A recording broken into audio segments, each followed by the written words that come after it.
Akibat tidak pernah merespon penagihan DC pinjol, debitur yang gagal bayar diproses ke jalur hukum. Nah, siapa yang pernah mendapatkan pengalaman ya diproses ke jalur hukum karena tidak pernah merespon teror DC pinjaman online? Silakan dituliskan di kolom komentar. Oke teman-teman, sebelum ke pembahasan tersebut, saya sampaikan dulu bahwa orang yang berutang di pinjol ya akan gagal bayar pada waktunya. Ya, kenapa disebut seperti itu? Ingat, berutang di pinjol itu bunganya besar, tenornya panjang, tapi periode pembayaran yang singkat. Oke, nah inilah yang memicu salah satu akhirnya nasabah tersebut gagal bayar pada waktunya. Walaupun mungkin saat ini ada yang masih merasa mampu bayar, bisa bayar, gajinya habis, uangnya habis, pinjam sana sini, tetap dibayarkan, endingnya apa? Gagal bayar pada waktunya. Ya, dan ketika kalian berutang di pinjol itu data-data kalian tidak ada jaminan aman. Kenapa? Ya, coba sekarang siapa yang pernah berutang di pinjol, lalu 1 atau 2 hari sebelum jatuh tempo sudah banyak tawaran-tawaran pinjaman dari pinjol lain. Coba siapa? Dituliskan di kolom komentar. Ya, kenapa orang lain atau pinjol lain bisa tahu data kalian dari mana? Ya, sementara kalian itu hanya pinjam di satu aplikasi pinjol saja. Dari sini juga bisa disimpulkan bahwa data kalian ketika sudah masuk di sistem pinjol itu tidak ada jaminan aman. Walaupun secara teori kata mereka bahwa data-data nasabahnya itu aman, ya kata mereka.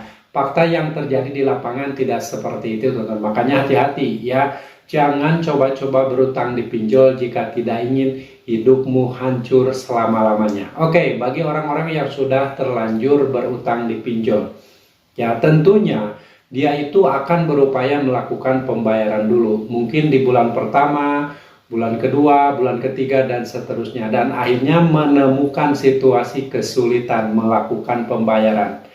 Kenapa bisa kesulitan melakukan pembayaran? Ya memang faktanya orang yang berutang di pinjol itu akan mengalami kesulitan keuangan dalam melakukan pembayaran. Itu hanya menunggu waktu saja. Makanya endingnya pasti gagal bayar ya. Hati-hati teman-teman, jangan berutang di pinjol jika tidak ingin hidupmu sengsara seumur hidup ya. Lalu ketika kalian sudah tidak mampu bayar, saat menjelang tanggal jatuh tempo sudah ada berbagai upaya penagihan. Ya, penagihan tersebut ada 2 versi teman-teman. Yang menyebutkan nama aplikasinya itu hanya mengingatkan atau reminder saja.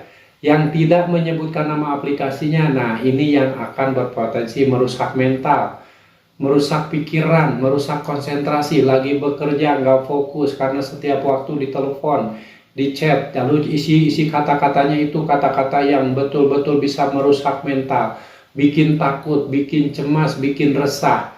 Padahal itu hanya kalimat kebohongan, tapi kenapa orang bisa takut? Karena mereka itu selalu membaca chat tersebut, sehingga tersugesti dengan berbagai kalimat-kalimat template itu, dan akhirnya terciptalah ketakutan, membayangkan sesuatu yang belum tentu terjadi. Banyak yang akhirnya mengakhiri hidup karena apa? Stres membaca chat tersebut. Ya, lalu apa yang harus dilakukan? Kalau kalian sudah terlanjur tidak mampu bayar saat menjelang jatuh tempo, diteror dengan kata-kata yang tidak pantas, dengan kata-kata yang sifatnya menakut-nakuti, mengancam, dan lain-lain, tugas kalian adalah hapus, blokir, tidak usah dibaca, tidak usah direspon, tidak usah menjanjikan apapun. Ya, apalagi nomor HP-nya ganti-ganti. Foto profil WA-nya wajah-wajah orang yang menakutkan. Udah blokir, report aja. Itu tidak ada identitasnya. Apalagi ganti nomor, misalkan 5 menit ganti nomor lagi, 10 menit kemudian ganti nomor HP. Kayak gitu terus. Sementara chatnya ataupun kalimat-kalimat template-nya itu berbeda-beda. Ya memang mereka itu tinggal ngambil aja. Jadi ada khusus ya kalimat template yang sudah dipersiapkan oleh tim editor ya. Jadi si oknum DC tersebut tinggal milih kalimat mana yang mau dikirimkan. Makanya kalian jangan sampai ya mau dibodoh-bodohi lagi. Kalau ternyata kalian sudah menyatakan tidak mampu bayar dan diteror, blokir, report semuanya. Ya apalagi tidak menyebutkan nama aplikasinya, buat apa coba kalian berkomunikasi dengan orang yang tidak kalian kenal. Nomor HP-nya ganti-ganti kayak gitu kan. Nah, dari situ juga sudah bisa disimpulkan bahwa ini tujuannya untuk menghancurkan mental nasabahnya, menakut-nakuti dari jarak jauh. Tidak sedikit yang akhirnya karena percaya dengan kalimat template tersebut, berupaya terus dibayarkan, nyari utangan sana sini, endingnya apa? Gagal bayar juga. Nah, makanya teman-teman, orang yang berutang di pinjol itu pasti gagal bayar. Lalu yang jadi pertanyaan setelah jatuh tempo, setelah diteror, lalu tidak pernah merespon, tidak pernah membalas, malahan memblokir semua chat penagihan tersebut. Apakah benar nama nasabah itu diproses ke jalur hukum? Ya, yang jadi pertanyaan, kalau kita meladeni teror, logikanya itu kan teror. Seharusnya yang diproses ke jalur hukum itu yang neror. Ya, yang neror, oknum-oknum DC yang bersembunyi di balik nomor HP yang ganti-ganti. Nah, mereka itu tahu kalau menyebutkan nama aplikasinya, lalu nerornya habis-habisan, ngancam-ngancam, mereka tahu, pasti dilaporkan. Seperti neror ngirim ambulan, ngirim pemadam gitu kan, yang lagi rame-rame beberapa waktu lalu. Akhirnya kan dilaporkan, didendalah si perusahaan pinjolnya miliaran gitu kan.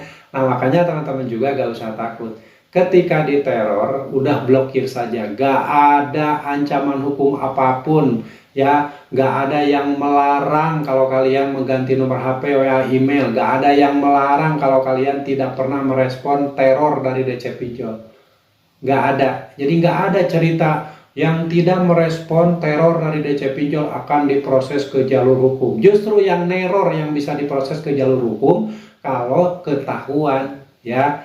Makanya teman-teman kalau sudah diteror, boleh kumpulkan bukti terornya.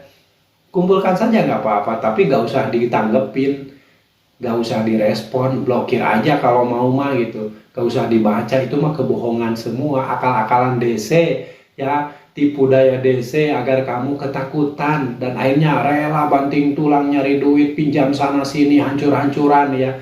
Hanya untuk mempertahankan pinjol. Endingnya apa?